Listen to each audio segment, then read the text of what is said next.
نحمدك يا ذا الجلال والإكرام. اللهم صل على سيدنا ونبينا وحبيبنا وشفيعنا وغفرنا ومولانا محمد وعلى آله وصحبه وسلم أجمعين. قال الله عز وجل: أعوذ بالله من الشيطان الرجيم. بسم الله الرحمن الرحيم. كل نفس ذائقة الموت. كل نفس ذائقة الموت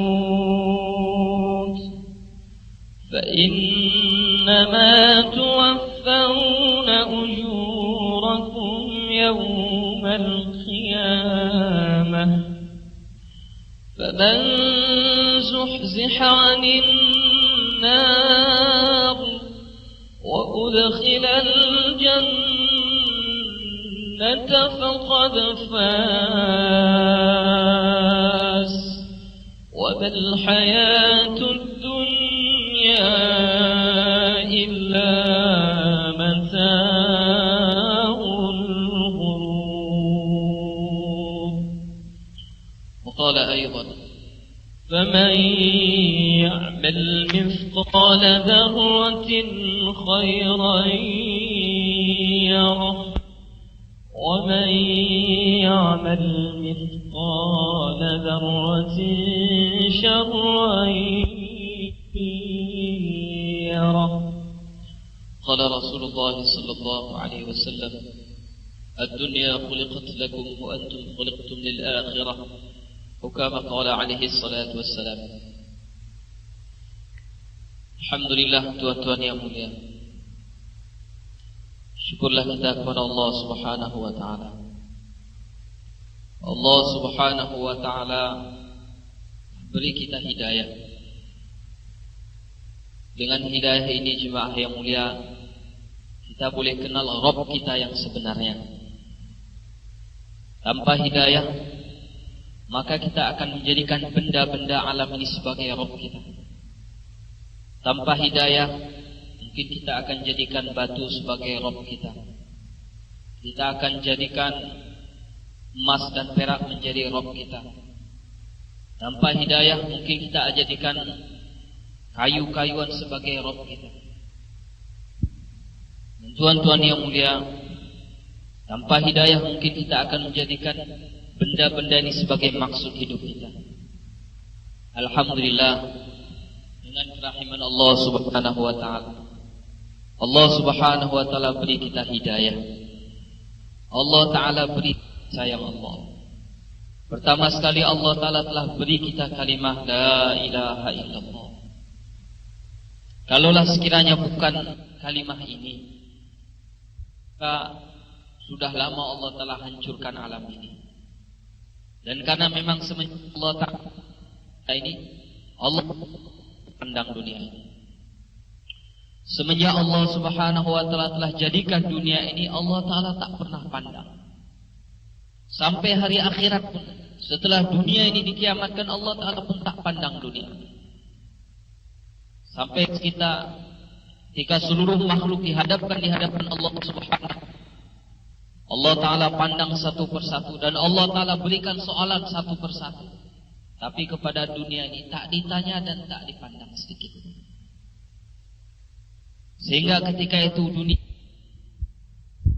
wahai Allah, kenapa kau tak pernah layangkan pandanganmu kepadaku? Maka ketika itu Allah ta'ala berseru, diamlah kamu yang bukan apa-apa.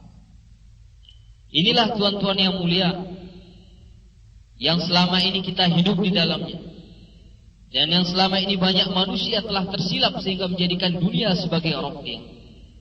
Tapi dengan kasih sayang Allah, di hati-hati kita, Allah ta'ala telah letak, Allah ta'ala beri hadiah yang sangat besar, hadiah yang sangat bernilai, yang menyebabkan alam ini belum lagi dihancurkan. La ilaha illallah. Selagi masih ada orang ucap Allah, Allah di alam ini, maka selagi itulah Allah Ta'ala belum hancurkan alam ini. Tapi begitu sekali Ketika orang yang paling akhir mengucapkan Allah, Allah yang keluar dari dalam hatinya ini telah mati, maka itulah awal getaran, awal getar daripada alam ini, dan Allah Ta'ala akan benturkan satu benda dengan benda yang lain, sehingga alamnya akan bertuburkan satu dengan yang lain, dan akan menjadi hancur sehancur-hancur. Lah ketika seluruh manusia yang hidup ketika itu tidak ada lagi la ilaha illallah, tidak ada lagi kebesaran Allah, tidak ada lagi di hati manusia ketika itu keagungan Allah, tidak ada lagi perasaan keperkasaan Allah, tidak ada lagi kemuliaan Allah dalam hati-hati mereka. Wa idza aradna an nuhlika qaryatan amarna mutrafiha fafasaqu fiha fahaqqa 'alayha alqawlu fadammarnaha tadmira. Maka apabila kami hendak menghancurkan dunia ini, kami hendak hancurkan alam ini, maka kami bawakan satu perintah. Kami hantarkan utusan-utusan kami. Kami perintahkan mereka untuk buat kebajikan-kebajikan.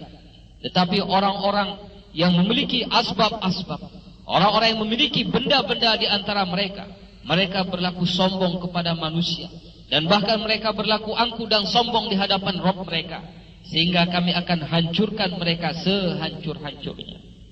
Tuan-tuan yang dimuliakan Allah Subhanahu wa ta'ala, syukurlah kita kepada Allah. Allah Ta'ala telah cipta kita, dan Allah Ta'ala telah pilih hati kita, termasuk hati yang Allah Ta'ala isi dengan kalimah yang agung, kalimah yang tinggi, kalimah yang mulia, kalimah yang sangat besar, dan kalimah yang sangat berat, yang melebihi beratnya di antara langit dan bumi ini, jemaah yang mulia. Tuan-tuan yang dimuliakan Allah Subhanahu wa ta'ala, sesungguhnya kalimah ini mempunyai satu makna, punya satu maksud yang sangat besar, dan punya satu amanah yang sangat tinggi, tuan-tuan yang mulia. Maksud daripada kalimah ini, setelah Allah Ta'ala hadiahkan di dalam hati-hati kita, mudah lidah kita menggerakkan kalimah ini. Sesungguhnya kalimah ini punya maksud, jemaah yang mulia. Allah mau dalam hati kita hendak menafikan seluruh keyakinan-keyakinan kita kepada makhluk, keyakinan-keyakinan kita kepada benda, keyakinan-keyakinan kita kepada asbab, keyakinan-keyakinan kita kepada keduniaan-keduniaan kita. Allah Ta'ala hanya mau dalam hati-hati kita hanya ada Allah. Jangankan kita nafikan Allah dengan benda-benda ini, sedangkan kita sandingkan Allah bersama dengan benda-benda dalam hati kita pun, Allah Ta'ala akan sangat murka. Jemaah dimuliakan Allah Subhanahu wa ta'ala, sebagaimana kita mau bahwa di hati kita, di hati kita ini hanya ada kebaikan-kebaikan. Begitulah tuan-tuan yang dimuliakan Allah Subhanahu wa ta'ala, Allah Ta'ala pun menghendaki dalam hati kita hanya ada satu kebaikan, dan kebaikan adalah kebaikan yang sangat besar, yakni kebesaran Allah, kebaikan yang sangat mulia, kemuliaan Allah, ketinggian yang sangat besar, ketinggian Allah Subhanahu wa ta'ala. Allah Ta'ala mau kita keluarkan seluruh keyakinan-keyakinan kepada benda, kepada asbab, kepada segala-gala yang ada yang telah nampak. Dan Allah Ta'ala mau kita hanya yakin kepada Allah, kepada yang gaib, kepada zat yang maha gaib, yakni Allah Subhanahu wa ta'ala. Allah Ta'ala mau bahwa di dalam hati kita tidak ada keyakinan bahwa makanan ini bisa mengenyangkan kita. Allah Ta'ala sangat menghendaki bahwa jangan sampai dalam hati kita ini ada bahwa dengan makanan boleh menghilangkan rasa lapar. Allah Ta'ala sangat menginginkan bahwa bukan dengan air. Allah Ta'ala sangat menginginkan jangan sampai dalam hati kita ini ada keyakinan dengan air bisa menghilangkan dahaga. Allah Ta'ala mau bahwa dalam hati kita yang menghilangkan rasa lapar hanya Allah, yang menghilangkan rasa dahaga hanya Allah, yang boleh sembuhkan segala-gala penyakit hanya Allah, yang boleh menghilangkan lelah hanya Allah, yang boleh merasakan mendatangkan kebahagiaan hanya Allah, yang bisa memberikan ketenangan hanya Allah. Perasaan-perasaan inilah tuan-tuan yang mulia yang sangat-sangat dikehendaki oleh Allah Subhanahu wa ta'ala dalam hati-hati setiap kita, sama ada laki maupun perempuan, sama ada orang-orang muda maupun orang-orang tua. Allah Subhanahu wa ta'ala, Allah Subhanahu wa ta'ala telah hantar ribuan, bahkan puluhan ribu dan ratusan ribu para anbiya untuk satu maksud sahaja. Tidak ada maksud-maksud yang lain. Allah Ta'ala telah hantar Nabi Nuh, sampai seterusnya Nabi Muhammad sallallahu alaihi wasallam semata-mata untuk usaha macam mana di dalam hati-hati manusia ini hanya ada kebesaran Allah Subhanahu wa taala. Nabi Nuh dia pandai buat kapal, tapi Nabi Nuh tak pernah diperintahkan oleh Allah Subhanahu wa taala untuk mengajarkan kepada kaumnya agar kaumnya ini boleh pandai buat kapal. Allah Subhanahu wa taala hantarkan Nabi Idris, tapi Allah taala tidak beri amanah, tidak perintahkan kepada Nabi Idris supaya bisa mengajarkan kepada kaumnya boleh membuat pakaian-pakaian yang bagus. Allah Subhanahu wa taala hantarkan Nabi Daud, boleh membuat kerajinan-kerajinan tangan, boleh membuat baju besi, pedang, lembing dan senjata-senjata yang tangguh, perisai. Tapi Allah Subhanahu wa taala sama sekali tidak pernah menitipkan amanah walaupun sekali kepada Nabi Daud supaya ia sungguh-sungguh mengajarkan kepada kaumnya agar kaumnya pandai membuat perkara-perkara itu semua. Tapi seluruh para nabi hadir ke permukaan bumi dengan membawa amanah daripada Allah Subhanahu wa taala untuk usaha mengajak manusia hanya yakin kepada Allah, mengeluarkan kebesaran-kebesaran selain Allah dari dalam hati-hati manusia, hanya memasukkan kebesaran Allah Subhanahu wa taala dalam hati-hati kita. Jemaah yang dimuliakan Allah Subhanahu wa taala, kita telah lihat dan sering dengar macam mana Allah Subhanahu wa taala memberikan tarbiyah pelajaran iman kepada Nabi Musa alaihi salam. Satu hari Allah taala telah tanya kepada Nabi Musa, "Wahai Musa, apakah yang berada di tanganmu ini?" Allah taala cuma tanya satu hal saja, "Apa yang ada di tanganmu?" Tapi Nabi Musa karena ketika itu begitu terkesan dengan benda, maka dia berikan jawaban yang begitu panjang. "Wahai Allah, ini adalah tongkatku, hiya asaya, ini tongkatku." Kata-kataku ini Allah yang Ta'ala sangat-sangat tak suka. Ini tongkatku, dengan ini aku bisa menggiring kambing-kambingku, dengan ini aku bisa bersandar, dengan ini aku bisa berjalan jauh, dengan ini aku boleh mengambil daun-daunan, ranting-ranting kayu untuk dimakan oleh kambing-kambingku. Dengan ini, kemudian terus dia sebutkan kelebihan-kelebihan dan keuntungan-keuntungan tongkat yang ada di tangannya.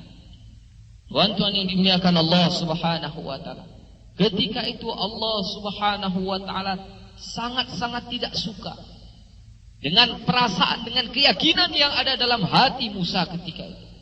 Sehingga sesuatu yang dikatakan begitu bermanfaat oleh Musa, Allah taala perintahkan untuk mencampakkan benda itu. Jemaah yang dimuliakan Allah Subhanahu wa taala, demi Allah, 50.000 tahun sebelum Allah taala jadikan dunia dan langit ini, sebelum Allah taala ciptakan langit dan bumi ini, Allah taala telah putuskan detik mana Allah taala akan rubah sebuah kayu, sebuah tongkat menjadi ular. Dan demikianlah Allah telah takdirkan 50.000 tahun sebelum Allah taala cipta alam ini, bahwa pada detik mana tongkat yang berada di tangan Nabi Musa ketika itu Allah taala akan rubah menjadi ular yang membinasakan. Sekiranya saja ketika itu Musa tidak cepat-cepat melepaskan tongkat itu, maka tongkat itu akan membinasakan dirinya. Tetapi dengan pertolongan Allah Subhanahu wa taala, maka ketika itu datang sifat kepatuhan dalam hati Musa. Ini pun hidayah Allah. Kemudian Nabi Musa campakkan tongkat itu.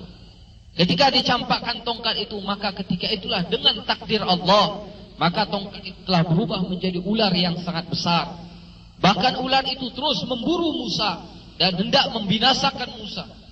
Ketika itulah Musa lari daripada tongkatnya sendiri. Dia lari terus. Dikatakan bahwa dia lari putar-putar di atas gunung Tursinai. Dikejar-kejar oleh tongkatnya sendiri dengan begitu masa yang sangat lama. Begitu lama dia dikejar-kejar. Sehingga ketika nampak bahwa Musa tidak ada daya apa-apa lagi dengan tongkat yang tadinya ia sanjung-sanjung, dengan tongkat yang tadinya ia banyak menggantungkan harapan-harapan, maka Allah telah perintahkan, "Wahai Musa, tangkap tongkat itu." Maka jemaah dimuliakan Allah Subhanahu wa taala, dan ketika itu pun Allah taala berikan hidayah sifat kepatuhan dalam hati Musa. Maka Allah Subhanahu wa taala telah gerakkan tangan Musa untuk menangkap itu tongkat. Untuk menangkap itu tongkat yang telah berubah menjadi ular. Dengan izin Allah Subhanahu wa taala, setelah ditangkapnya kepala ular itu, Allah taala pun telah putuskan rubah lagi menjadi tongkat. Tuan-tuan yang dimuliakan Allah Subhanahu wa taala, ketika itulah Musa Allah taala beri kefahaman dalam hati dia. Sesuatu yang tadinya bermanfaat, Allah taala kuasa bisa menjadikan benda yang paling mudarat. Dan ketika benda itu sangat mudarat, apabila datang perintah Allah untuk mengambil, untuk pegang, maka Allah taala pun kuasa menjadikan benda itu sangat bermanfaat. Jemaah yang dimuliakan Allah Subhanahu wa taala, ketika itulah Allah telah perbaiki keyakinan Musa, sehingga tidak ada lagi keyakinan kepada tongkat, tidak lagi kebesaran tongkat dalam hati Musa. Walaupun tongkat ini sudah nyata-nyata boleh menjadi ular, tetapi ketika ia berhadapan dengan Fir'aun laknatullah alaih dan ahli-ahli sihir dia, telah menghadapkan ular-ular yang sangat banyak sekali, tetapi dia tidak ada keyakinan sedikit pun kepada tongkatnya. Ketika itu dia mengadu kepada Allah, wahai Allah, apakah yang seharusnya aku buat? Maka Allah telah perintahkan campakkan tongkatnya, dan tongkat ini Allah telah rubah menjadi ular yang sangat besar dan membinasakan semua ular-ular ahli sihir Fir'aun laknatullah alaih. Dan ketika Musa berhadapan dengan sungai, sedangkan di belakang Fir'aun dengan seluruh bala tentaranya, Nabi Musa pun tidak terkesan dengan tongkat. Ketika itu dia bertanya kepada Allah, wahai Allah, apakah yang sepatutnya aku buat? Ketika itu dia hanya yakin kepada Allah, tidak ada sedikit pun keyakinan kepada benda yang ada dalam genggamannya. Maka jemaah dimuliakan Allah Subhanahu wa taala, Allah taala telah perintahkan, wahai Musa, kau pukullah lautan itu. Kalaulah Nabi Musa tidak taat, kalaulah Nabi Musa ini ada sifat pikir-pikir terhadap perintah Allah, tentu dia akan fikir, salah apa laut ini harus dipukul? Yang salah itu Fir'aun, yang salah itu bala tentaranya. Kenapa yang dipukul itu harus laut? Kenapa tidak kepala Fir'aun saja yang dipukul? Tetapi inilah sifat taat Nabi Musa ketika itu. Ketika dia pukulkan tongkat kepada laut, maka terbentang 12 jalan di atas laut. Terbentang 12 jalan sesuai dengan jumlah suku bangsa daripada orang-orang Yahudi ketika itu. Tuan-tuan yang dimuliakan Allah Subhanahu wa taala, Musa dan seluruh kaumnya telah menyeberang sampai ke seberang, dan Fir'aun dengan seluruh bala tentaranya pun menyeberang dengan jalan yang sama. Ketika mereka sudah hampir sampai ke tepi, maka Musa pun risau, bimbang, dan dia mengadu lagi kepada Allah, wahai Allah, mereka hampir-hampir saja mengejar kami. Maka Allah telah perintahkan, wahai Musa, pukul lagi tongkat kepada sungai, kepada lautan itu. Maka lautan tadi telah menyatu, dan jalan-jalan tadi pun telah tertutup, sehingga Allah telah binasakan Fir'aun dengan seluruh bala tentaranya. Inilah jemaah yang dimuliakan Allah Subhanahu wa taala. Keyakinan yang seperti inilah yang Allah taala mau ada dalam hati-hati kita. Kita hendak yakin, tuan-tuan yang mulia, bahwa sehelai daun yang runtuh, yang gugur dari rantingnya, sama ada musim hujan lebat, musim angin, ataupun tak ada musim apa-apa, bukan musim hujan lebat, bukan musim angin kencang, apabila dia gugur, ini karena keputusan Allah Subhanahu wa taala. Sehelai daun dia jatuh, dia gugur dari rantingnya, bukan karena dia telah tua, bukan karena angin kencang, bukan karena hujan yang sangat lebat, tapi semata-mata karena perintah Allah Subhanahu wa taala. Jemaah yang dimuliakan Allah Subhanahu wa taala, keyakinan yang seperti ini yang kita mau belajar. Keyakinan yang seperti ini yang kita mau usahakan. Keyakinan yang tidak terkesan dengan makhluk. Keyakinan yang sedikit pun tidak bercampur dan berdampingan dengan asbab-asbab kebendaan. Keyakinan yang tidak dikotori oleh benda-benda dunia. Keyakinan yang tidak dikotori oleh kesyirikan kepada Allah Subhanahu wa taala. Manfaat dan mudarat hanya datang daripada Allah Subhanahu wa taala. Pisau boleh memotong apabila ada izin Allah Subhanahu wa taala. Apabila tidak ada izin Allah Subhanahu wa taala, maka pisau, pedang, setajam apapun tidak akan bisa memotong benda sehalus apapun. Tetapi apabila Allah taala hendak memotong satu-satu benda, Allah taala tidak perlu berhajat kepada pisau. La ilaha illallah. Apabila obat hendak menyembuhkan penyakit, obat ini berhajat kepada perintah Allah Subhanahu wa taala. Obat ini tidak ada kuasa menyembuhkan penyakit tanpa izin Allah.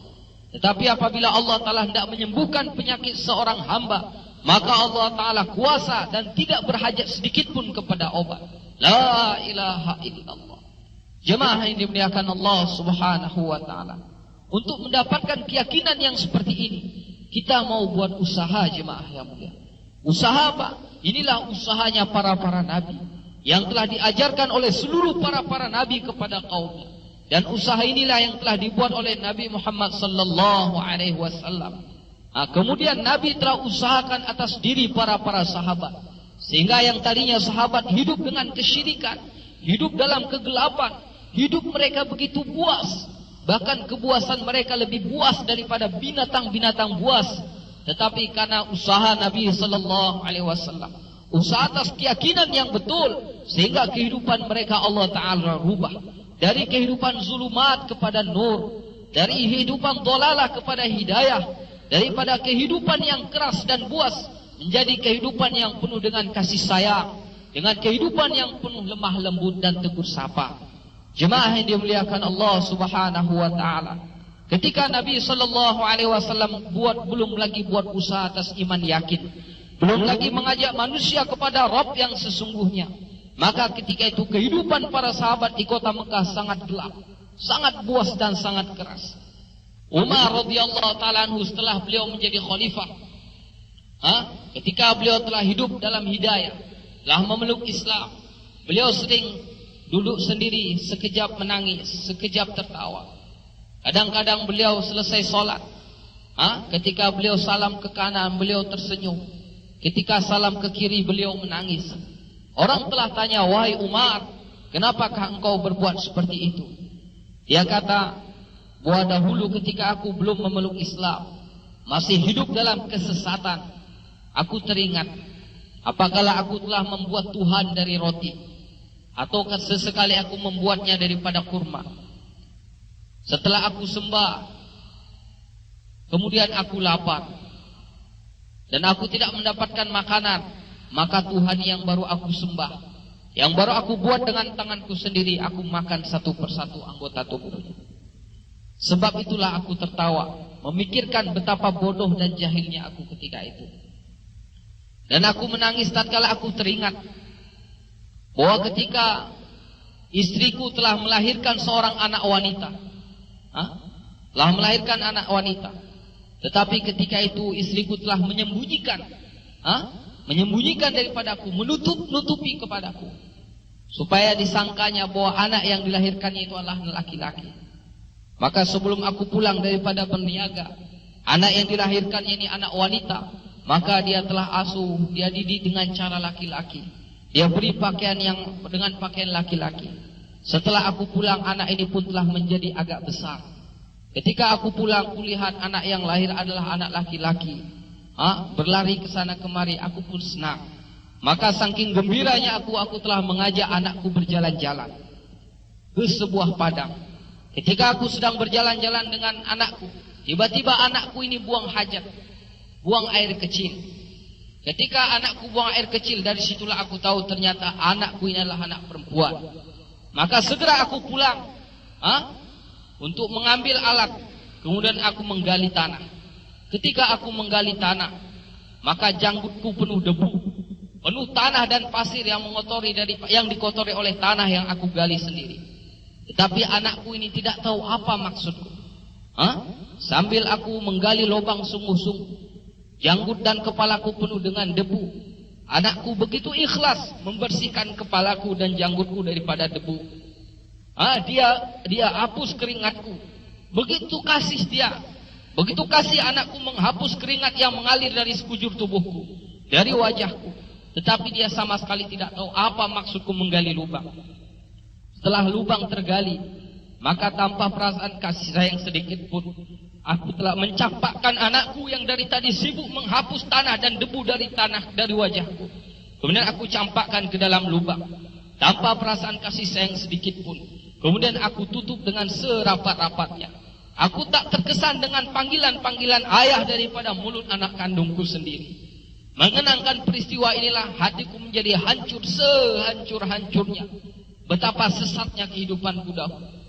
Ginilah tuan-tuan yang dimuliakan Allah Subhanahu wa Ta'ala, kesesatan kehidupan para sahabat ketika itu. Manakala usaha agama, usaha Nabi, usaha atas iman yakin belum lagi dijalankan. Jemaah yang dimuliakan Allah Subhanahu wa taala. Dua orang telah berjalan. Sedang mereka menjumpai seorang wanita hamil yang duduk di depan rumahnya. Ketika mereka melihat, mereka akan bertaruh. Yang satu kata, anak yang dikandungnya adalah laki. Yang satu kata, anak yang dikandungnya adalah wanita. Maka kedua-dua orang ini telah bertaruh. Kemudian kedua-dua orang ini telah mendekati wanita tadi dan menelentangkan tanpa kasih sayang. Kemudian telah dibelah perutnya di depan rumahnya sendiri. Dan ketika itulah mereka akan memutuskan siapa yang menang taruhannya. Dan ketika itu tidak ada apa-apa hak daripada keluarga ini nak tuntut balas. Begitulah jemaah yang dimuliakan Allah Subhanahu wa taala. Kehidupan ketika Nabi sallallahu alaihi wasallam belum menjalankan kerja Nabi, kerja iman yakin, usaha atas agama, usaha atas hidayah. Manusia hidup dalam kegelapan. Zina di mana-mana, kezaliman di mana-mana, kegelapan di mana-mana. Ketika seorang suami mati, dia meninggalkan seorang anak laki-laki, maka bukan hanya harta daripada ayahnya ini yang menjadi harta warisan, tetapi emak kandungnya pun menjadi harta warisan yang boleh dia kawini, boleh dia gauli, dan boleh dia jual sebagai hamba sahaya. Demikianlah tuan-tuan yang mulia, jemaah yang mulia, kegelapan kehidupan ketika itu. Nabi sallallahu alaihi wasallam buat usaha atas agama. Allah Ta'ala amanahkan kepada Nabi untuk ajak manusia kepada Rabb yang sesungguhnya. Mengajak kepada kehidupan yang penuh dengan nur, kehidupan yang penuh dengan hidayah, kehidupan yang penuh dengan kelemah lembutan dan akhlak yang azimah. Jemaah yang dimuliakan Allah Subhanahu wa Ta'ala. Satu persatu kegelapan pergi dan berganti dengan cahaya. Perlahan-lahan kesesatan Allah Ta'ala rubah dengan petunjuk. Perlahan-lahan kepuasan ketika itu Allah Ta'ala rubah dengan kelemah lembutan dan kasih sayang. Jemaah yang dimuliakan Allah Subhanahu wa Ta'ala. Bukan mudah Nabi buat usaha. Bukan mudah Nabi buat usaha. Nabi pergi pagi pulang petang. Menghadapi bermacam-macam kesusahan dan penderitaan. Caci maki. Bahkan ancaman bunuh. Daripada orang-orang kafir yang ketika itu belum menerima agama ini. Jemaah yang dimuliakan Allah Subhanahu wa Ta'ala. Khadijatul Kubra. Terus hari demi hari siap mengorbankan kehormatannya, kemuliaannya dan seluruh harta bendanya untuk bantu perjuangan Nabi. Ketika Nabi belum buat dakwah, Nabi belum ajak manusia kepada kebaikan, seluruh penduduk kota Mekah kata Nabi Al-Amin, Nabi orang yang sangat terpercaya. Nabi As-Siddiq, Nabi adalah orang yang bisa dipegang cakap. Nabi At-Tayyib, Nabi adalah orang yang paling baik. Nabi At-Tahir, Nabi adalah manusia yang suci. Tetapi ketika Nabi menjalankan kerja dakwah, satu persatu gelar-gelar itu mereka ganti. Nabi Majnun, Nabi Gila, Nabi Al-Kadzab, Nabi sebagai pendusta. Macam-macam tuan-tuan yang mulia. Nabi As-Sahirun Kadzab, Nabi adalah ahli sihir yang nyata dan pendusta besar. Na'udzubillah. Begitulah tuan-tuan yang dimuliakan Allah Subhanahu wa Ta'ala. Hari demi hari Nabi buat usaha dakwah. Pergi pagi dengan pakaian putih yang bersih, pulang petang hari rambut dah berdebu, baju dah kotoran penuh dengan kotoran unta, kotoran kambing. Bahkan tak jarang tubuh Nabi yang putih kadang-kadang berlumuran darah ketika pulang petang hari. Jemaah yang dimuliakan Allah Subhanahu wa Ta'ala, terkadang sering sekali Nabi ini harus pulang terlambat daripada rumah karena sibuk nak ajak manusia kepada kebaikan, mau selamatkan manusia daripada huru hara mahsyar. Nabi mau manusia ini selamat, umat Nabi ini selamat daripada huru hara akhirat. Sehingga sering Nabi terlambat pulang. Ketika pulang istri dah tertidur, diketuk pintu sekali dua kali tak dibuka, maka Nabi buka serban tidur di depan rumah. Udara sejuk, badai padang pasir ini sering mengamuk, tapi Nabi duduk di luar, tertidur di luar. Pagi menjelang subuh Khadijah bangun, barulah tahu bahwa suami dah tidur di luar. Dibangunkan, bukan Khadijah, Bukan Khadijah minta maaf, Nabi SAW pula minta maaf. Maafkan aku Khadijah, aku tak mau mengganggu nyenyak tidurmu tadi malam. Aku tak mau mengganggu mimpi indahmu tadi malam. Jemaah yang dimuliakan Allah Subhanahu wa taala, penuh pengorbanan. Seluruh harta kekayaan Khadijah diserahkan kepada suami dia, kepada Nabi sallallahu alaihi wasallam untuk perjuangkan agama ini. Terus 2/3 kekayaan kota Mekah milik Khadijah. Tetapi ketika Khadijah hendak menjelang wafat, ketika Khadijah hendak wafat, tuan-tuan yang mulia, tak ada pakaian, tidak ada kafan yang digunakan untuk menutupi Khadijah, jasad Khadijah. Bahkan pakaian yang digunakan Khadijah ketika itu adalah pakaian yang sudah sangat kumuh dengan 83 tambalan, di antaranya dengan kulit kayu. Jemaah yang dimuliakan Allah Subhanahu wa taala, dikisahkan satu hari Nabi sallallahu alaihi wasallam pulang daripada kerja dakwah. Ketika pulang masuk ke dalam rumah, biasa Khadijah menyambut, berdiri di depan pintu. Ketika Khadijah hendak berdiri menyambut Nabi sallallahu alaihi wasallam, Nabi kata, "Wahai Khadijah, tetaplah kamu di tempatmu." Ketika itu Khadijah senang menyusukan Fatimah yang ketika itu masih bayi.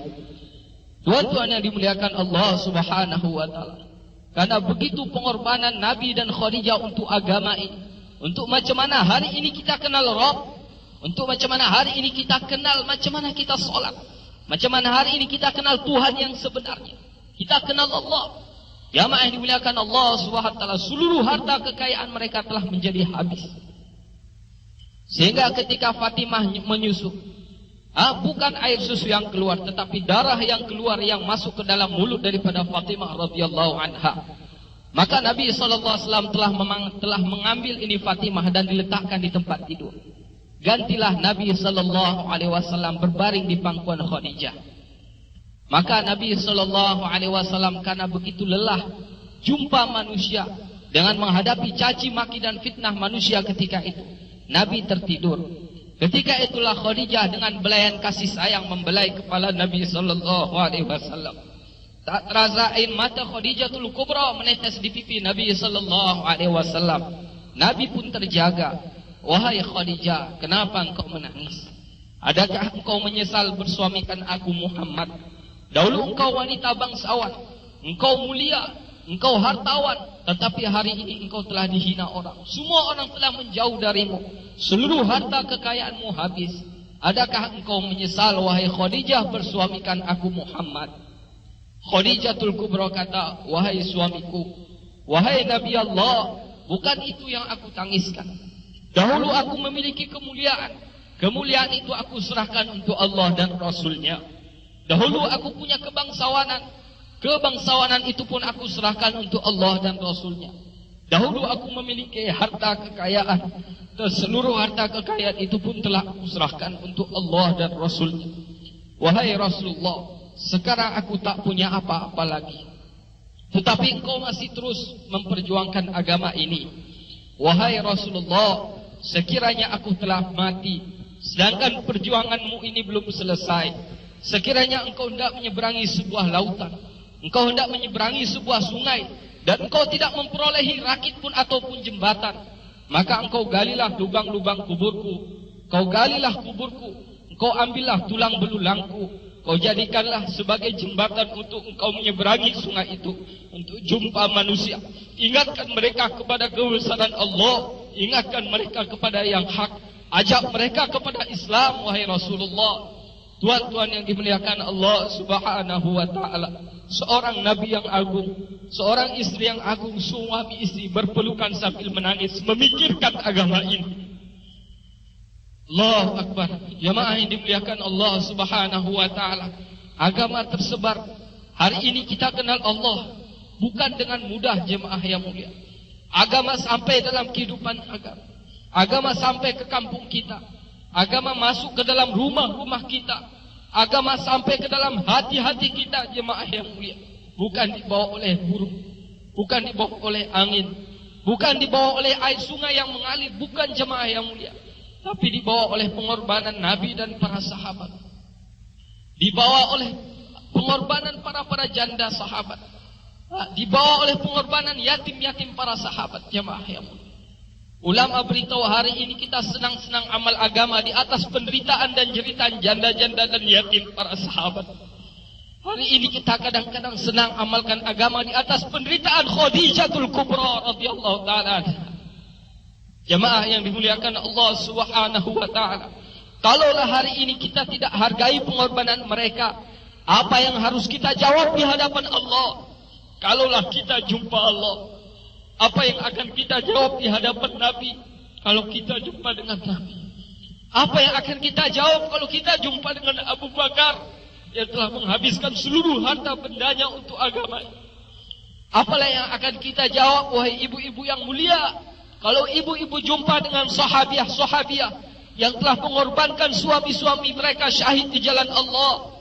Apa yang akan kita jawab sekiranya kita jumpa dengan anak-anak yatim para sahabat, sedangkan mereka telah mereka menggerakkan, telah mengorbankan ayah-ayah mereka untuk perjuangkan agama ini?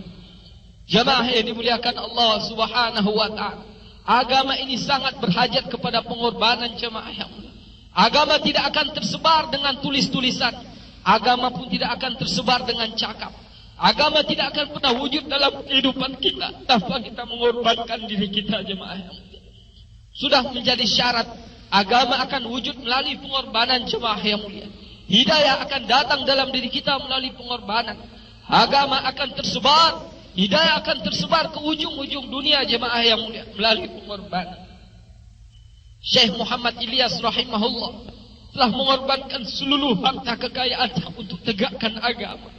Seluruh harta kekayaan beliau jemaah yang mulia beliau korbankan untuk agama. Macam mana terbentuk jamaah-jamaah bergerak di seluruh alam? Orang-orang pergi kerja, dia jumpai, dia tanya, berapa gaji kamu kerja? 7 rupiah. Maka dia kata, bolehlah tuan menemani saya, duduk di sini, dengarkan ta'lim saya, temani saya solat berjamaah, saya akan beri tuan 10 rupiah. Terus begini dia buat sehingga habis seluruh harta kekayaannya, tapi tak satu jamaah dakwah pun bisa digerakkan. Belum lagi mendapatkan satu jamaah pun untuk digerakkan, untuk sebarkan agama ketika itu. Jamaah yang dimuliakan Allah Subhanahu wa ta'ala, tanah yang luas dah habis, harta benda yang banyak dah habis, hatta rumah yang ditinggalkan, hatta tempat mereka tinggal pun telah mereka gadaikan. Tapi belum lagi terbentuk satu jemaah dakwah untuk sebarkan agama. Maulana Ilyas rahimahullah telah pulang masuk ke dalam rumah, terpandang kepada sebuah cincin kecil di jari istrinya. Ketika Maulana Ilyas terpandang pada cincin di jari istrinya, mata istri pun terpandang kepada mata suami dia. Maka dia kata, wahai Maulana, wahai suamiku, kita dah tak punya apa-apa lagi, cuma ini yang sekarang ada sama kita. Kau gunakanlah ini untuk agama, wahai Maulana. Tuan-tuan yang dimuliakan Allah Subhanahu wa ta'ala, kemudian dengan cincin istri Maulana Ilyas inilah dia telah korbankan dan dia telah berikan kepada untuk agama, sehingga ketika itu terbentuk jamaah pertama kali 3 hari. Dan Maulana Ilyas menghadap ke langit, dia kata, insyaallah dunia akan berubah. Jamaah dimuliakan Allah Subhanahu wa ta'ala, hari ini pun kita kenal usaha agama atas pengorbanan orang-orang terdahulu, atas pengorbanan Nabi dan para sahabat. Jamaah yang dimuliakan Allah Subhanahu wa ta'ala, kita hendak yakin hanya dan hanya dengan agama, hanya dan hanya dengan usaha atas agama, agama akan datang dalam diri kita, dan kita akan memperoleh kemuliaan, kita akan memperoleh keselamatan, dan kita akan memperoleh kejayaan dunia dan akhirat. Kasih sayang masih ada di alam ini tuan-tuan yang mulia, apabila usaha agama masih dijalankan. Apalagi apabila usaha agama telah terhenti, maka manusia ini akan menjadi buas kembali. Kasih sayang tidak akan kita pernah temukan. Jangankan kita dengan orang lain, dengan anak kandung sendiri pun kadang-kadang tidak ada suasana kasih sayang. Akan lahir anak-anak durhaka kepada Allah dan Rasulnya. Yang menyakitkan lagi, akan lahir anak-anak durhaka kepada ayah mak dia. Jemaah yang dimuliakan Allah Subhanahu wa ta'ala, sekarang kita sering dengar, mak lagi sembahyang, datang anak dari belakang bakar emak hidup-hidup. Pasal minta satu permintaan mak tak bisa tunaikan. Pasal apa jemaah yang mulia? Agama tak lagi wujud dalam kehidupan kita. Usaha agama telah lama ditinggalkan oleh umat ini. Tempat-tempat yang dulu hidup suasana agama hari ini telah berubah menjadi suasana kesyirikan, suasana zulumat, suasana kegelapan. Bid'ah khurafat ada di mana-mana. Pasal apa? Usaha atas agama telah ditinggalkan oleh umat ini. Jemaah yang dimuliakan Allah Subhanahu wa taala. Macam mana boleh agama ini wujud dalam kehidupan kita? Hanya dengan satu cara, semua kita saling bahu-membahu, bantu-membantu, tolong-menolong. Kita korbankan segala apa yang ada dalam diri kita. Diri kita, harta kita, masa kita, kekayaan kita, harta benda kita, kemuliaan kita untuk tegakkan agama Allah Subhanahu wa taala. Wal mu'minuna wal mu'minat ba'dhuhum awliya'u ba'd, ya'muruna bil ma'ruf wa yanhauna 'anil munkar. Orang-orang beriman baik laki maupun perempuan adalah penolong di antara mereka satu dengan yang lain. Mereka mengajak manusia kepada kebaikan dan mencegah manusia daripada kemungkaran. Usaha mengajak manusia kepada kebaikan adalah usaha laki-laki dan wanita. Bukan hanya usaha laki-laki saja. Jemaah yang dimuliakan Allah Subhanahu wa taala. Ketika Nabi hendak mengantarkan satu jemaah ke Tabuk, maka Nabi sallallahu alaihi wasallam ketika itulah memberi targhib dorongan kepada para sahabiah, para wanita-wanita ketika itu. Sedangkan ketika itu musim paceklik, musim kelaparan, musim kemarau panjang, tak ada perbekalan. Sahabat-sahabat harus perjuangkan agama. Ada satu orang sahabat, dia tak punya tangan, harta pun tak ada. Tapi karena dia begitu sungguh keinginan nak ambil bagian untuk perjuangkan agama, dia telah menjumpai seorang Yahudi, meminta upah. Dia telah menimba air dengan sumur yang dalam keadaan tangan tak punya, tangan cacat. Dia telah menggigit tali timba itu sedikit demi sedikit.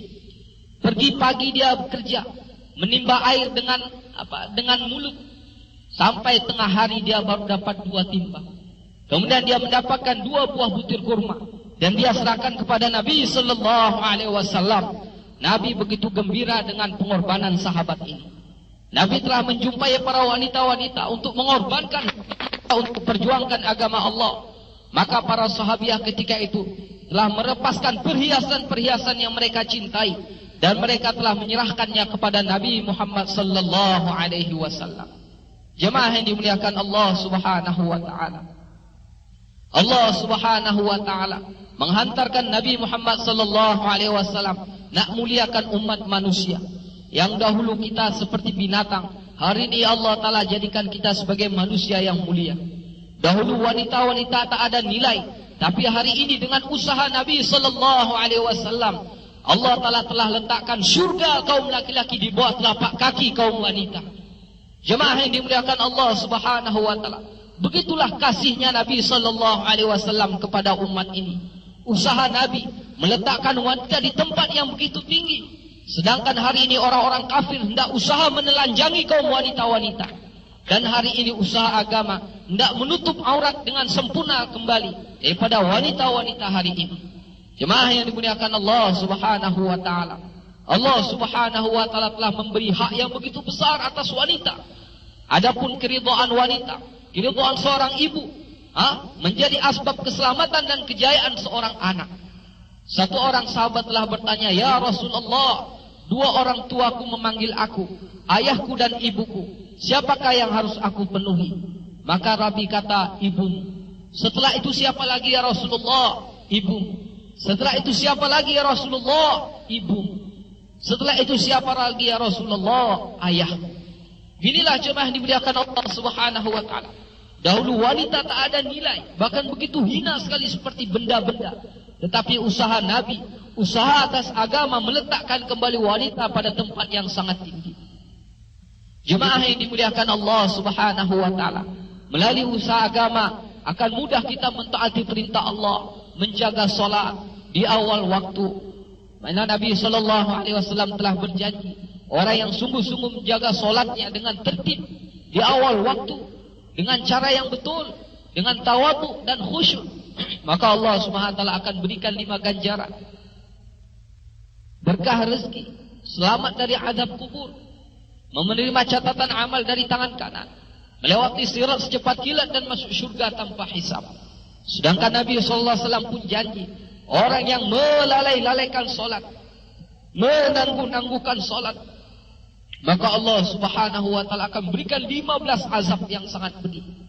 Di antaranya akan hilang keberkatan umur, tercabut keberkatan rezeki, akan Allah taala hapus ciri-ciri kesolehan pada wajahnya.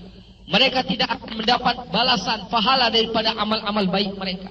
Mereka tidak akan mendapatkan doa, bahagian doa dari orang-orang yang soleh. Mereka ketika maut menjemput, mereka akan mati dalam keadaan aib yang sangat memalukan. Dirinya dan keluarganya akan menjadi malu asbab kematiannya. Mereka akan mati dalam keadaan sangat kelaparan. Mereka akan mati dalam keadaan sangat kehausan. Sehingga sekiranya mereka dituangkan 7 samudra air di dunia ini, tetapi tidak akan pernah dapat menghilangkan dahaganya. Ketika di mahsyar,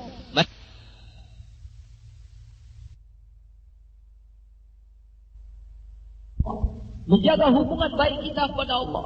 Dalam setiap masa dan keadaan kita akan tawajuh kepada Allah. Hati kita ada hubungan dengan Allah Subhanahu wa taala. Allah Subhanahu wa taala melalui Nabi telah mengajarkan pada kita bagaimana kita mendapatkan kemudahan-kemudahan dalam menjaga hubungan kita kepada Allah Subhanahu wa taala. Satu hari Nabi sallallahu alaihi wasallam telah menjumpai istrinya. Ketika Nabi menjumpai istrinya dalam keadaan duduk sedang solat, kemudian Nabi keluar. Kemudian Nabi beberapa saat kembali lagi ke rumahnya, maka istrinya pun sedang solat. Kemudian Nabi keluar lagi.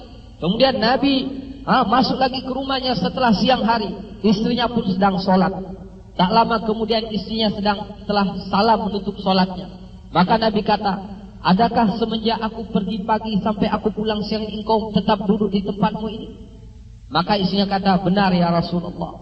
Maka Nabi telah ajar, wahai istriku, sesungguhnya aku telah membaca satu kalimah yang apabila engkau baca kalimah itu, maka itu pahalanya lebih besar daripada dudukmu dari sejak pagi hingga siang ini.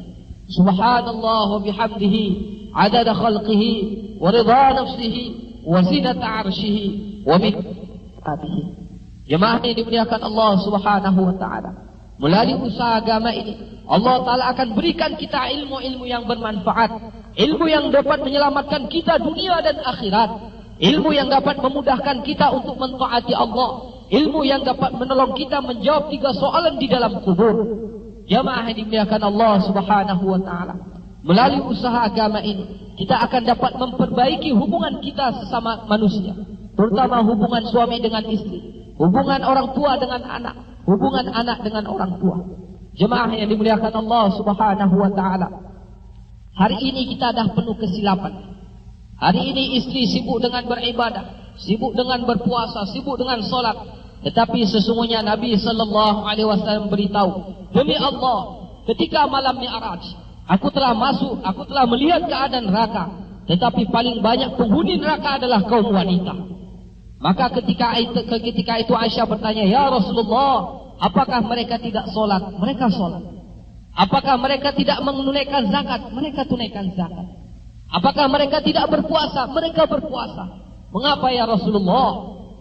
Nabi kata, satu kata-katanya yang menyakitkan hati suaminya, menyebabkan ia tidak dapat mencium bau syurga Allah Subhanahu wa taala. Sedangkan bau syurga, wangi dan keharuman syurga dapat dicium dalam jarak perjalanan 500 tahun, tuan-tuan yang mulia. Jemaah yang dimuliakan Allah Subhanahu wa taala. Ini kita hendak jaga. Melalui usaha agama ini Allah taala akan ajar macam mana sepatutnya istri berakhlak kepada suami, suami macam mana sepatutnya berakhlak kepada istri. Jemaah yang dimuliakan Allah Subhanahu wa taala, Nabi pernah bersabda, sekiranya seorang wanita memiliki ibadah dan kesalihan seperti Maryam, tetapi ketika dia mati dalam keadaan menyakitkan hati suaminya, maka dia tidak akan pernah mencium bau syurga apalagi memasukinya. Siapakah di antara kita ibu-ibu yang mulia yang boleh mencapai kepada peringkat kesalihan Siti Maryam radhiyallahu taala anha? Jemaah yang dimuliakan Allah Subhanahu wa taala. Satu hari Nabi pernah kata kepada Fatimah, wahai Fatimah, engkau adalah keluarga yang paling awal menyusul aku setelah kematian ayahmu. Dan engkau adalah salah seorang penghulu daripada wanita-wanita penghuni syurga. Tapi ada seorang wanita yang lebih dahulu masuk syurga daripada engkau. Maka Fatimah terperanjat. Nabi telah janji dia salah seorang penghulu wanita di dalam syurga. Tapi ada seorang wanita yang lebih dahulu masuk syurga daripada Fatimah. Maka Nabi telah tunjuk dia adalah Ibunda Atiqah radhiyallahu ta'ala anha. Maka Fatimah telah pergi ziarah kepada Atiqah radhiyallahu ta'ala anha, membawa bersama dengan anak laki-lakinya Husin yang ketika itu masih sangat kecil.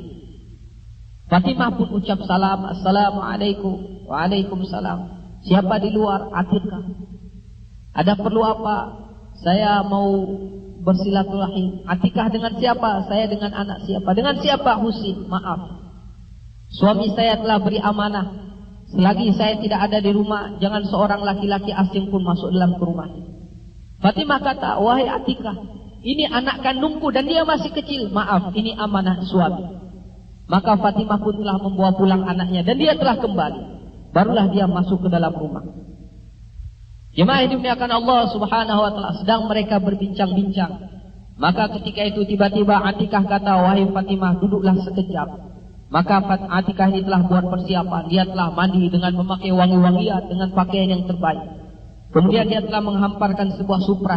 Dan di atas supra itu dia telah sediakan satu tempat air. Kemudian dia telah letakkan situ sebuah kain. Kemudian dia telah letakkan sehelai rotan. Kemudian dalam keadaan dia telah selesai persiapan, dia menjumpai Fatimah. Maka Fatimah kata, wahai Atiqah, hendak kemana?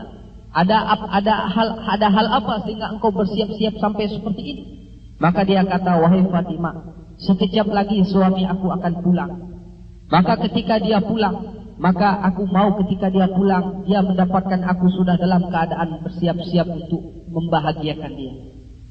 Wahai Ibunda Atiqah, untuk apakah engkau menghamparkan supra dan meletakkan 3 perkara di atasnya?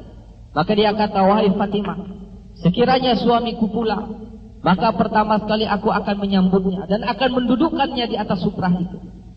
Kemudian aku akan menghapus keringatnya dengan kasih sayang.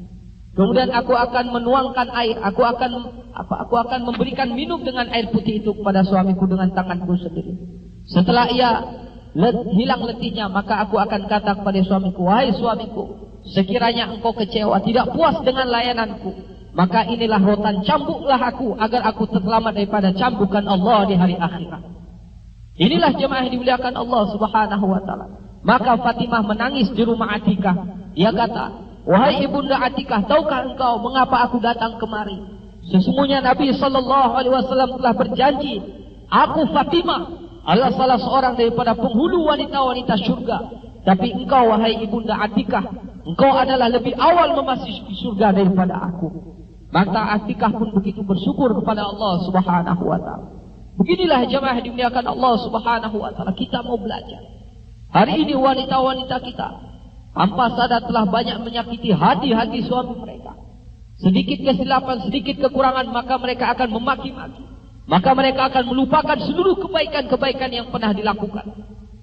Jemaah yang dimuliakan Allah Subhanahu wa taala. Nabi SAW beritahu, seorang wanita yang meminyaki rambut suaminya dengan kasih sayang, maka Allah Subhanahu wa taala akan berikan pahala ibadah 12 tahun ibadah. Suatu orang wanita yang memandang suaminya dengan kasih sayang, maka Allah taala akan gugurkan 1 tahun dosa-dosa yang lalu, dan Allah taala akan tambahkan pahala 1 tahun ibadah. Hari ini jemaah yang dimuliakan Allah Subhanahu wa taala, jauhnya kita dengan usaha agama, sehingga kita pun terjauh daripada janji-janji baik daripada Nabi Muhammad sallallahu alaihi wasallam. Tuan-tuan yang dimuliakan Allah Subhanahu wa taala, melalui usaha agama ini pun kita akan diajar oleh Allah Subhanahu wa taala macam mana sepatutnya kita berakhlak dengan istri kita. Bahwa kita diberi tanggung jawab oleh Allah taala untuk selamatkan diri kita, anak dan istri kita daripada neraka Allah Subhanahu wa taala. Masyaikh kita beritahu, hari demi hari kita mentaati Allah. Kita buat usaha atas agama, tapi kita tidak ajak anak dan istri kita mentaati Allah dan atas perjalanan usaha agama, maka makna kita telah membuka 7 pintu neraka untuk kita masuki, kita bersama dengan keluarga kita. Maka kita hendak melibatkan mereka, tertib dia dengan lemah lembut kasih sayang. Jemaah dimuliakan Allah Subhanahu wa taala, Nabi SAW telah beritahu, hendaklah kaum laki-laki ini merasa malu kepada Allah. Siang hari mereka memukul pipi istrinya, tapi di malam hari mereka meniduri istrinya. Tuan-tuan yang dimuliakan Allah Subhanahu wa taala, kita hendak belajar ini akhlak. Satu orang masyaikh kita telah meninggal dunia. Maka istri dia, mastura dia begitu duka cita sekali.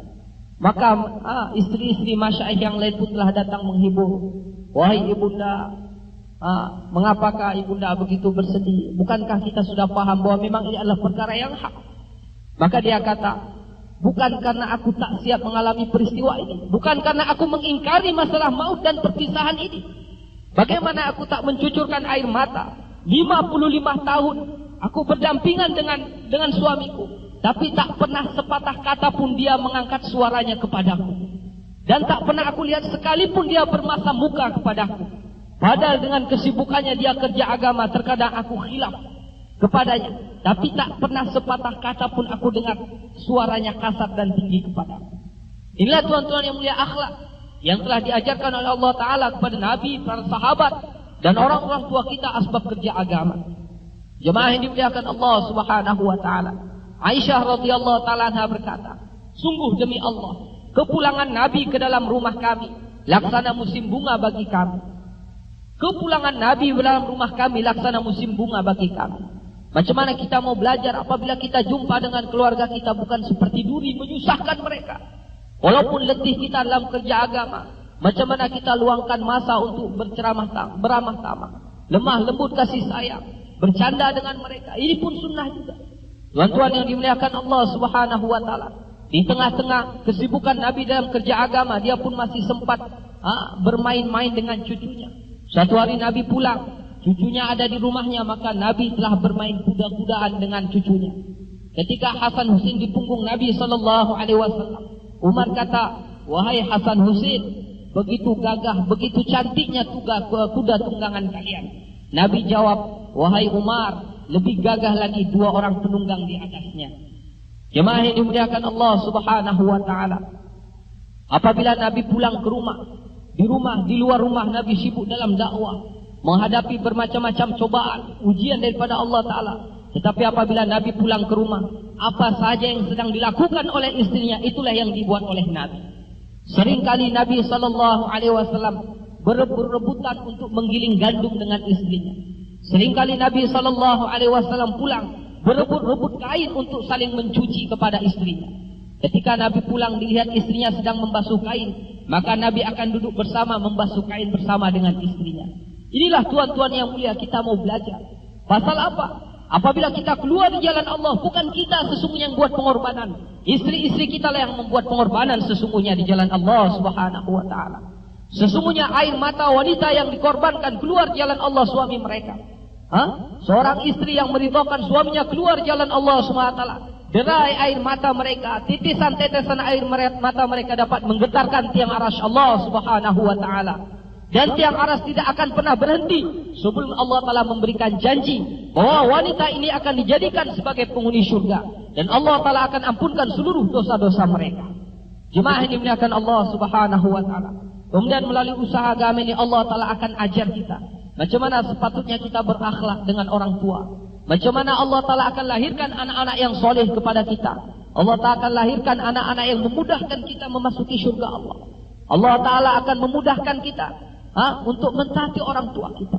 Jemaah yang dimuliakan Allah Subhanahu wa taala, hari ini ramai kita, asbab kita lupa, kita penuh dengan kenikmatan, kebahagiaan, tapi kita lupa berkhidmat kepada ibu kita, berkhidmat kepada orang tua kita. Alqamah adalah satu orang sahabat yang taat, yang saleh, banyak perjuangkan agama. Tetapi satu waktu ketika dia pulang ke rumah membawa buah-buahan rezeki dari Allah, di situ ada istri dan ada emak dia. Kemudian dia letakkan buah ini di tangan istrinya. Maka emak dia pun hati dia luka. Alqamah, aku besarkan, aku lahirkan, aku rawat, dan sekarang setelah besar dia letakkan rezeki Allah ke tangan istrinya, bukan ke tanganku. Maka emak Alqamah pun pedih hati dia, luka masuk kamar. Walhal jamaah yang mulia, maksud Alqamah berikan kepada istrinya bukan mendahulukan istrinya, tapi Alqamah kata kepada istrinya, pilih yang terbaik, berikan kepada emak. Ketika setelah dipilih buah-buah yang terbaik dan diberikan kepada emak, diketuk pintu, "Mak, ini ada buah." Tapi mak dia kata, "Aku dah kenyang, makan kalianlah semua buah ini." Tuan-tuan yang dimuliakan Allah Subhanahu wa taala, ketika Alqamah menjelang menghadapi sakratul maut, seluruh sahabat mentalkinkan la ilaha illallah, tapi Alqamah tak dapat ucap la ilaha illallah. Maka peristiwa ini dibawa kepada Nabi sallallahu alaihi wasallam. Dipanggil emak, "Wahai ibu, bagaimana hubunganmu dengan Alqamah?" Maka ibu dia kata, "Dia mendahulukan istrinya daripada aku. Sedangkan aku telah berayah, mengandungnya, melahirkannya, mendidik dan merawatnya. Tetapi dia letakkan buah di tangan istrinya di hadapanku. Luka hatiku, wahai Rasulullah." Maka Alqamah diulang-ulang talqin untuk la ilaha illallah, tapi Alqamah tak dapat ucap la ilaha illallah. Maka jemaah yang dimuliakan Allah Subhanahu wa taala, Nabi kata, "Wahai ibu, maafkanlah Alqamah." "Tidak, pedih hatiku, wahai Rasulullah." Maka Nabi sallallahu alaihi wasallam perintahkan sahabat membakar kayu, dan setelah api ini marak, maka Nabi perintahkan Alqamah untuk dicampakkan ke dalam api itu. Maka ibu dia kata, "Wahai Rasulullah, hendak kau apakan anakku?" Dia kata, ya Nabi kata, "Wahai ibu, daripada dia harus menderita dalam api neraka, baguslah dia kucampakkan ke dalam api dunia." Maka ibu dia kata, "Ya Rasulullah, aku maafkan Alqamah." Ketika emaknya memaafkan daripada kesalahan Alqamah, maka ketika itulah keluar bunyi la ilaha illallah daripada lidah daripada Alqamah radhiyallahu taala. Inilah jemaah dimuliakan Allah SWT. Kita mau belajar, janganlah kasih sayang kita kepada keluarga kita melupakan kita berkhidmat kepada ibu kita. Karena sesungguhnya Allah telah janji melalui Nabi sallallahu alaihi wasallam, "Al-jannatu tahta aqdamil ummahat." Bahwa syurga kita Allah Ta'ala letak di bawah telapak kaki-kaki ibu kita. Dan wahai ibu-ibu yang mulia, janganlah ibu menjadi penghalang suami-suami ibu untuk mentaati kepada ibunya. Jadilah kita sebagai wanita yang mendorong, memudahkan suami-suami kita untuk mentaati ibu kita. Jemaah yang dimuliakan Allah Subhanahu wa taala, apabila usaha agama dijalankan, maka Allah Ta'ala akan berikan keberkatan pada kita.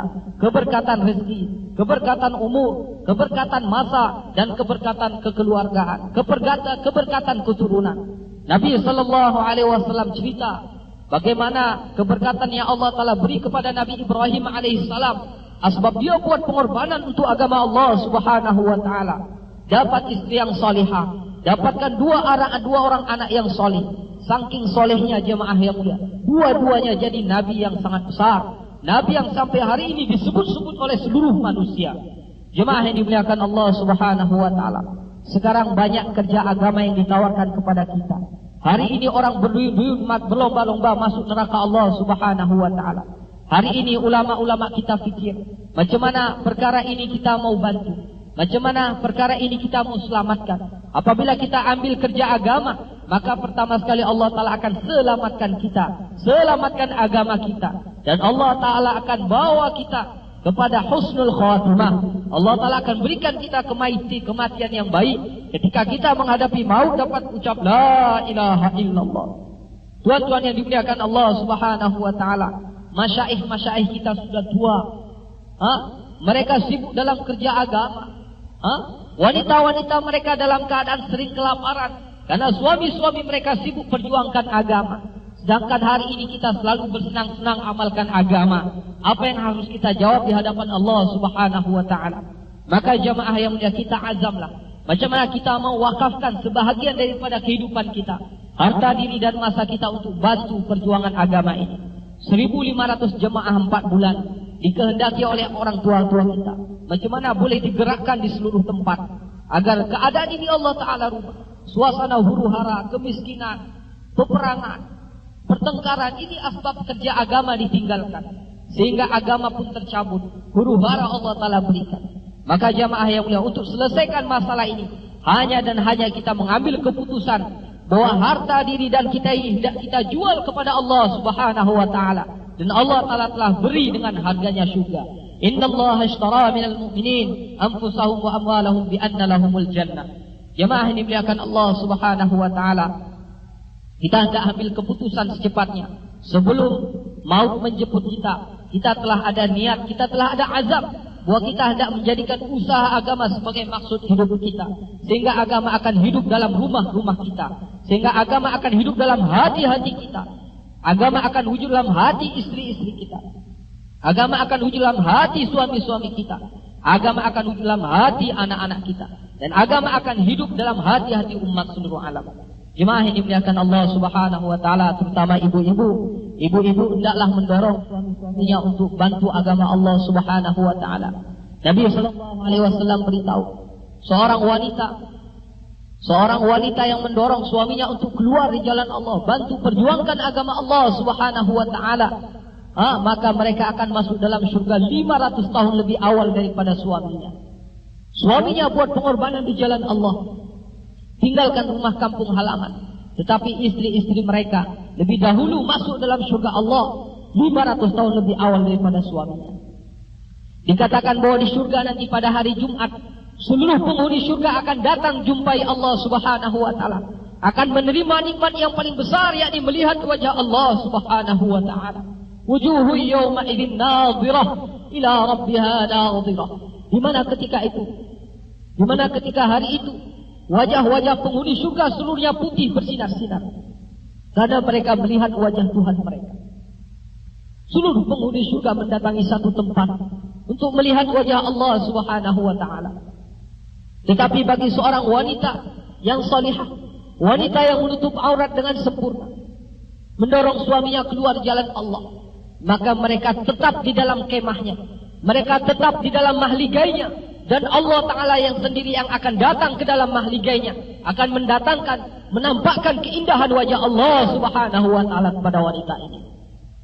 Tuan-tuan yang dimuliakan Allah Subhanahu wa Ta'ala, istri Ammar bin Jamuh, dia dorong suaminya pincang, dan dia telah mendapat keringanan dari Nabi bahwa dia tidak harus pergi perjuangkan agama, dia boleh duduk di kota Madinah. Tapi setelah dia mendengar bahwa Ammar tidak akan pergi dan dapat keringanan daripada Nabi, tapi istrinya dia kata, aku tak percaya bahwa Nabi memberikan keringanan kepada engkau, tetapi yang aku tahu bahwa engkau lah yang takut perjuangkan agama, takut mati di jalan Allah. Maka asbab dorongan istri Ammar, tuan-tuan yang mulia, maka Ammar bin Jamuh telah masuk ke dalam surga dengan kaki yang bagus, bukan dengan kaki yang pincang. Dan Allah Subhanahu wa taala beritakan ini kepada Nabi sallallahu alaihi wasallam. Jemaah yang dimuliakan Allah Subhanahu wa taala, hanya dan hanya dengan agama hidup kita ini akan ditertibkan oleh Allah Ta'ala. Kita akan bahagia, mulia dunia dan akhirat. Jemaah yang mulia, sebagaimana agama adalah amanah, maka usaha agama pun adalah amanah. Dan amanah ini telah disambut oleh manusia, dan kita akan bertanggung jawab di hadapan Allah. Adakah kita telah tunaikan amanah ini atau tidak? Mudah-mudahan jemaah yang mulia, Allah Ta'ala gunakan saya dan tuan-tuan. Allah Ta'ala terima saya dan tuan-tuan. Allah Ta'ala pilih saya dan tuan-tuan dan ibu-ibu sekalian. A'udzu billahi minasyaitonir rajim. Bismillahirrahmanirrahim. Alhamdulillahi rabbil alamin, wassalatu wassalamu ala asyrafil anbiya'i wal mursalin wa ala alihi wa sahbihi wa sallim ajma'in.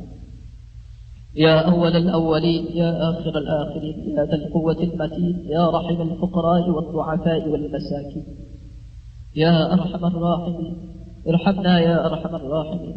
ظلمنا أنفسنا وإن لم تغفر لنا وترحمنا لنكونن من الخاسرين.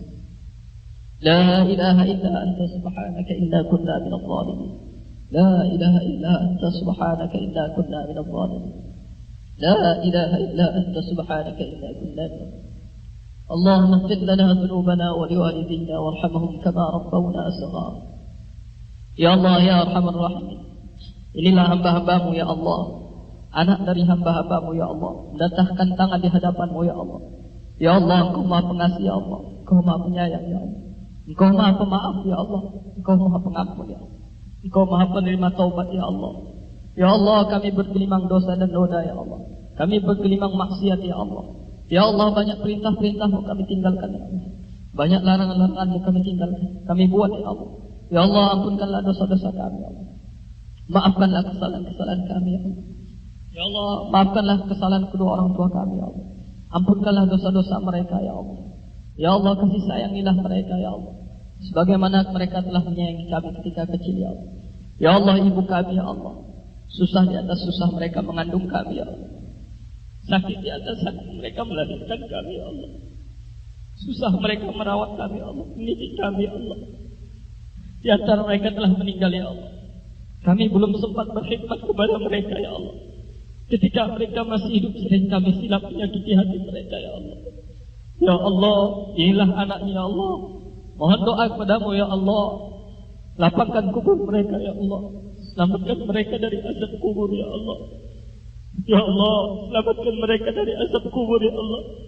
Susah mereka di dunia karena kami, ya Allah. Jangan lagi mereka kau susahkan di dalam kubur, ya Allah.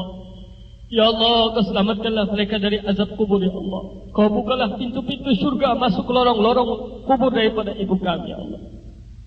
Ya Allah, di antara ibu kami masih hidup, ya Allah. Sempurnakan iman yakin mereka, ya Allah. Berikan mereka amal-amal yang saleh, ya Allah. Ya Allah, mereka masih buka aurat, kau tutuplah aurat mereka, ya Allah. Ya Allah, karena mereka sibuk mengurus kami, ya Allah. Sibuk mereka hendak menyenangkan kami, ya Allah. Sampai-sampai mereka sering melalaikan salat, ya Allah. Ya Allah, maafkanlah mereka, ya Allah. Ya Allah, di antara ayah kami, ya Allah, sudah meninggal, ya Allah. Susah mereka mencari nafkah untuk kami, ya Allah. Pergi pagi pulang petang, ya Allah. Kadang-kadang mereka silap barang haram mereka bawa pulang, ya Allah. Semata-mata untuk menyukakan kami, ya Allah. Tapi menyebabkan kemarahan-Mu, ya Allah. Maafkanlah mereka, ya Allah. Susah mereka, letih mereka di dunia untuk kami, ya Allah. Jangan lagi kau susahkan mereka di kubur, ya Allah. Jadikanlah kami anak yang soleh, ya Allah. Yang doa kami dapat menyelamatkan mereka daripada azab akhirat-Mu, ya Allah. Ya Allah, ya Arhamar Rahimin. Ya Allah, di antara ayah kami masih hidup, ya Allah. Ya Allah, kau perbaikilah iman yakin mereka, ya Allah. Berikanlah mereka yakin yang betul, ya Allah. Iman yang sahih, ya Allah. Perbaikilah amal-amal mereka, ya Allah. Kadang-kadang mereka sampai hari ini masih melalaikan solat, ya Allah. Karena sibuk mencari rezeki, ya Allah. Ya Allah, kau perbaikilah amal mereka, ya Allah. Ya Arhamar Rahim. Ya Allah, kau telah beri amanah kepada kami, amanah yang besar, ya Allah. Kau berikan kami istri, ya Allah. Kau berikan anak, ya Allah. Ini amanah, ya Allah. Berikanlah kami pertolongan-Mu, ya Allah. Agar kami dapat mengajarkan mereka kepada kebaikan, ya Allah. Agar kami dapat menghidupkan suasana agama dalam diri mereka, ya Allah. Jadikanlah istri dan anak-anak kami sebagai penolong kami di akhirat, ya Allah. Sebagai asbab kemudahan kami memasuki syurga-Mu, ya Allah. Janganlah kau jadikan istri dan anak-anak kami penghambat kami masuk dalam syurga-Mu, ya Allah. Ya Allah, kau tutuplah aurat wanita-wanita kami, ya Allah. Ya Allah, ya Arhamar Rahimin. Ya Arhamar Rahimin. Ya Allah, kau jadikanlah kami, ya Allah, suami yang dapat menunaikan amanah ini, ya Allah. Ya Allah, lahirkanlah daripada kami, ya Allah, anak-anak yang soleh, ya Allah. Anak-anak yang memudahkan kami masuki jannah-Mu, ya Allah. Ya Allah, janganlah kau lahirkan anak-anak yang durhaka, ya Allah. Anak-anak yang mendurhakai-Mu, ya Allah. Mendurhakai Nabi-Mu, ya Allah. Janganlah kau lahirkan anak yang mendurhakai kami, ya Allah. Anak-anak yang menghalangi kami dari syurga-Mu, ya Allah. Anak-anak yang akan menyeret kami dalam neraka-Mu, ya Allah. Ya Arhamar Rahimin, lahirkanlah anak-anak yang salih-salihah, ya Allah. Alim-alim, ya Allah. Da'i-da'iyah, ya Allah. Hafiz-hafizah, ya Allah. Jadikanlah mereka anak-anak yang senantiasa menyebut-nyebut kami dalam doa mereka, ya Allah. Ya Arhamar Rahimin. Ya Allah, kau ajarlah kami Al-Quran-Mu, ya Allah. Kau ajarkanlah kami sunnah Nabi-Mu, ya Allah. Ya Arhamar Rahimin. Ya Arhamar Rahimin. Rabbana taqabbal minna innaka antas sami'ul alim. Wa tub 'alaina innaka antat tawwabur rahim. Ya Allah, dengan keberkatan Nabi-Mu, ya Allah. Dengan keberkatan ahli Badar, ya Allah. Ya Allah, wujudkanlah agama dalam diri kami, ya Allah. Berikan kami kekuatan iman yakin, ya Allah. Berikan kami as-salat khusyuk wal khudu', ya Allah. Berikan kami ilmu ma'ad dzikir, ya Allah.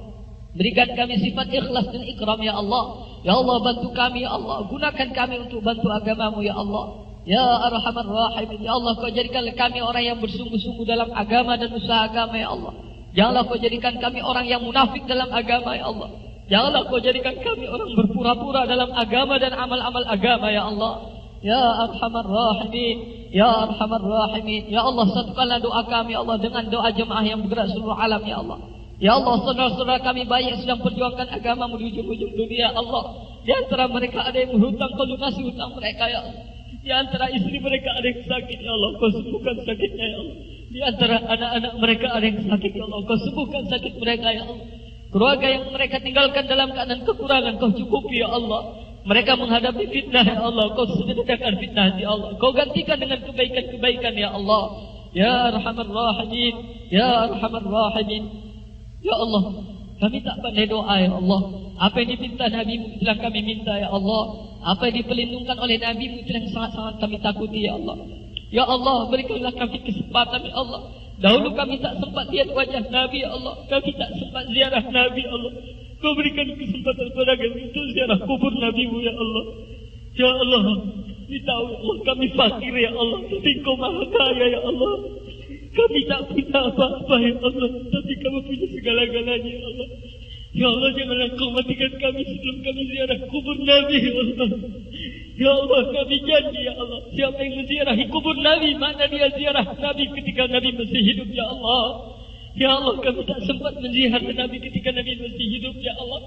Janganlah kami tak sempat ziarah kubur Nabi ya Allah. Ya Arhamar Rahimin, Ya Arhamar Rahimin, Ya Arhamar Rahimin. Ya Allah, Kau maha tahu ya Allah kerinduan hati kami ya Allah kepada Nabi ya Allah. Kau maha tahu ya Allah gejolak hati kami ya Allah. Kami sangat rindu untuk melihat wajah Nabi ya Allah. Ya Allah, Kau berikanlah kepeluang kepada kami ya Allah untuk melihat wajah Nabi di syurga ya Allah. Ya Arhamar Rahimin. Ya Allah, sampaikanlah salam kami kepada Nabi-Mu ya Allah. Ya Allah, Kau sampaikanlah berita perhimpunan kami hari ini Allah kepada Nabi-Mu ya Allah. Ya Allah, berkenanlah beliau beri kami syafaat di mahsyar ya Allah. Janganlah sampai beliau tak akui kami sebagai umatnya ya Allah. Sekiranya beliau tak akui kami sebagai umat ya Allah, kami akan terlunta-lunta di mahsyar ya Allah. Ya Arhamar Rahimin, Ya Arhamar Rahimin. Rabbana atina fid dunya hasanah wa fil akhirati hasanah wa qina azabannar. Ya Allah, Kau terimalah doa kami ya Allah. Sebelum kami turunkan tangan-tangan hina ini ya Allah. Ya Allah, janganlah kami kebuya, janganlah kami pulang ya Allah sebelum Kau kabulkan, Kau ijabah doa kami ya Allah. Wa sallallahu ala sayyidina wa nabiyyina wa habibina wa syafi'ina wa dhukrina wa maulana wa qurrati a'yunina Muhammad wa ala alihi wa sahbihi wa baraka wa sallam. Subhana rabbika rabbil izzati amma yasifun wa salamun ala al mursalin walhamdulillahi rabbil alamin.